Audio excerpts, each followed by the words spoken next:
Oke, selamat pagi.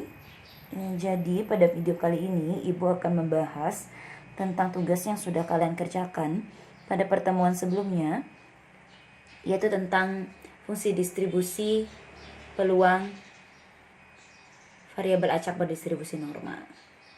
Jadi, setelah Ibu periksa, pada tugas ini ada beberapa kekeliruan yang harus diluruskan supaya tidak salah terus ke depannya.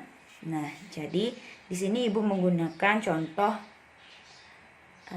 jawaban dari salah satu teman kalian.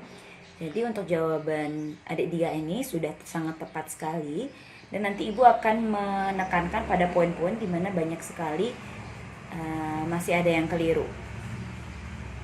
Jadi dari soal yang pertama. Soal pertama itu kan kalian bebas untuk bereksplorasi, mu-nya dan sigmanya itu boleh berapa aja. Tapi usahakan tidak sama dengan teman yang lain. Jadi di sana Ibu memberi tiga kemungkinan. Yang pertama adalah ketika mu dan sigmanya itu bilangan prima, mu dan sigmanya ganjil, dan mu dan sigmanya genap. Itu bisa kalian pilih. Nah, di sini adik dia memilih mu dan sigmanya merupakan bilangan prima. Sehingga dia memilih mu-nya 23 dan sigmanya 5. Tapi untuk soal nomor 1, setelah Ibu periksa sih sebagian besar sudah benar ya. Jadi menggunakan fungsi distribusi peluang X dengan rumus yang sudah pernah Ibu jelaskan pada video sebelumnya juga.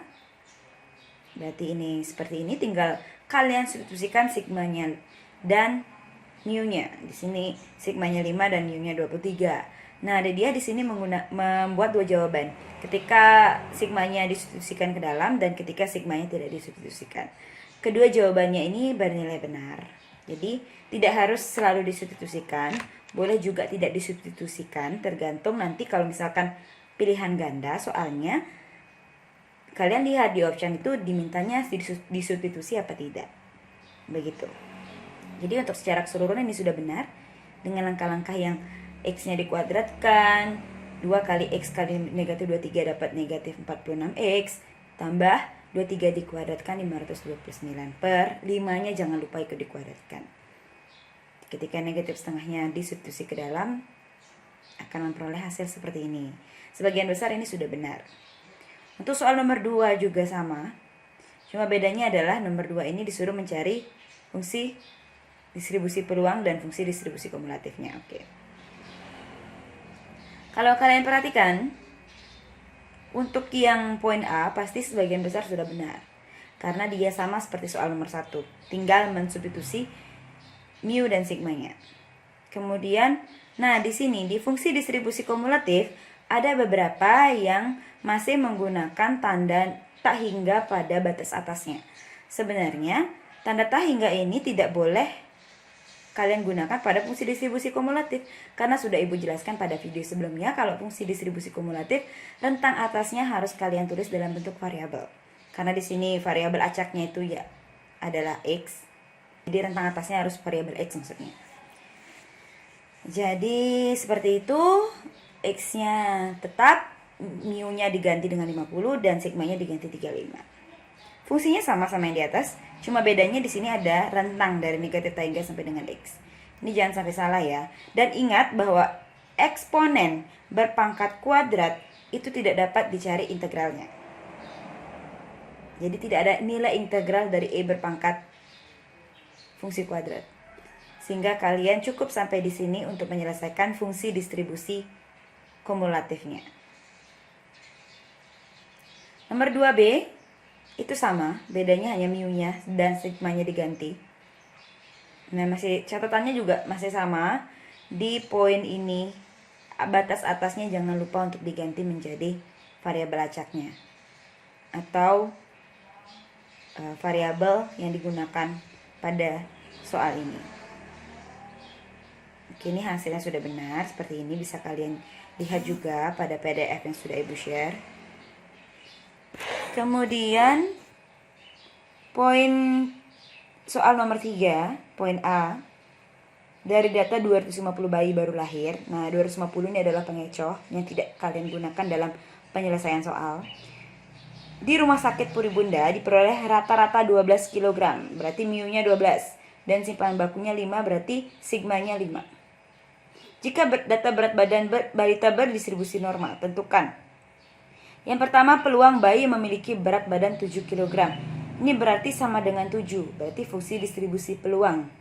Kemudian yang kedua itu adalah peluang bayi yang memiliki berat badan antara 9 dan 15. Berarti ini adalah fungsi distribusi kumulatif karena dia berupa rentang.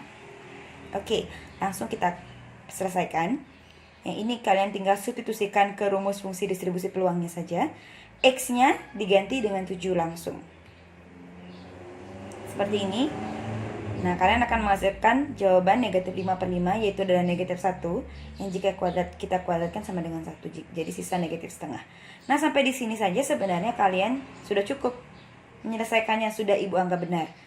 Nah, di sini adik dia melanjutkan pekerjaannya, di mana E berpangkat negatif, atau suatu bilangan eksponen jika dipangkatkan negatif, dan jika kalian ingin membuatnya dalam bentuk positif, artinya kalian harus mengubahnya menurut aturan eksponen, yaitu menjadi 1 per E pangkat positif setengah atau E pangkat setengah.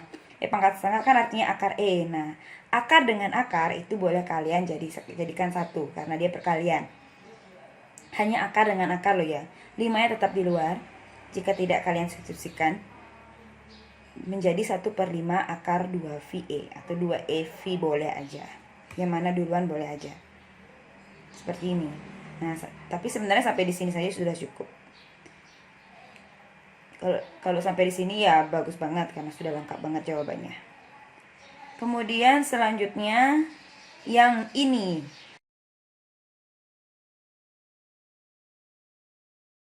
Masih banyak banget yang salah di fungsi distribusi kumulatifnya. Di sini rentangnya dari negatif tak hingga sampai dengan 15 dikurangi rentang dari negatif tak hingga sampai dengan 9. Nah, di sini banyak banget siswa yang mensubstitusi 15 ke fungsi X-nya.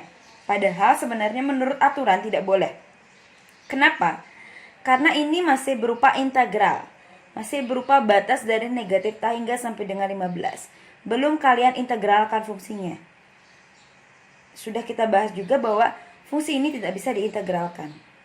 Sehingga kalian tidak perlu mensubstitusi 15 atau 9-nya ke fungsi. Karena kalian belum mencari hasil integralnya. Kecuali kalian mendapatkan hasil integralnya, baru boleh kalian substitusikan 15 ke X-nya atau 9 ke X-nya. Sedangkan di sini belum boleh. Jadi cukup kalian tulis dalam bentuk X saja masih. Nah ini dia menggunakan konsep yang sama seperti pada aturan sigma. Jadi kalau kita secara logika, ini kan rentangnya dari negatif tak hingga sampai dengan 15 dikurangi rentang yang dari negatif tak hingga sampai dengan 9. Otomatis kan jawabannya itu adalah bilangan-bilangan yang terletak antara rentang 9 sampai dengan 15. Jadi boleh ditulis seperti ini, sama seperti pada aturan sigma. Nah, dia boleh ditulis menjadi satu rentangnya seperti ini jika fungsi dari kedua persamaan ini sama. Kalau kita lihat kan pasti sama. Karena dia berasal dari satu fungsi atau satu rumus fungsi distribusi kumulatif. Makanya pasti sama, bedanya hanya di rentang saja. Berarti rentangnya boleh kalian jadikan 1. Ini khusus untuk kurang loh ya. Rentangnya menjadi seperti ini. Nah, fungsinya kalian tulis cuma cukup sekali. Tinggal mu-nya diganti, sigma-nya diganti, X-nya jangan diganti. Ingat, X-nya jangan diganti karena ini masih berupa integral. Integral itu kalian belum boleh mensubstitusi nilai X-nya. Jadi masih tetap seperti ini dan jawaban akhirnya hanya cukup sampai seperti ini. 1 per akar 50V integral 9 sampai dengan 15 E berpangkat negatif dalam kurung X kuadrat min 24X tambah 1/4. Negatifnya boleh kalian substitusikan ke dalam, itu terserah, per 50 dx atau cuma cukup sampai di sini saja boleh. Untuk nomor B-nya juga sama, kebanyakan keliru di rentangnya, di substitusi. Itu nggak boleh ya. Jadi diamkan saja seperti ini. Oke, sekian jadi yang Ibu jelaskan dan poin-poin mana saja yang banyak keliru. Jadi silakan diperbaiki lagi dan diingat kembali, dicamkan juga dalam memori bagaimana penyelesaian yang benar. Oke, sekian video hari ini.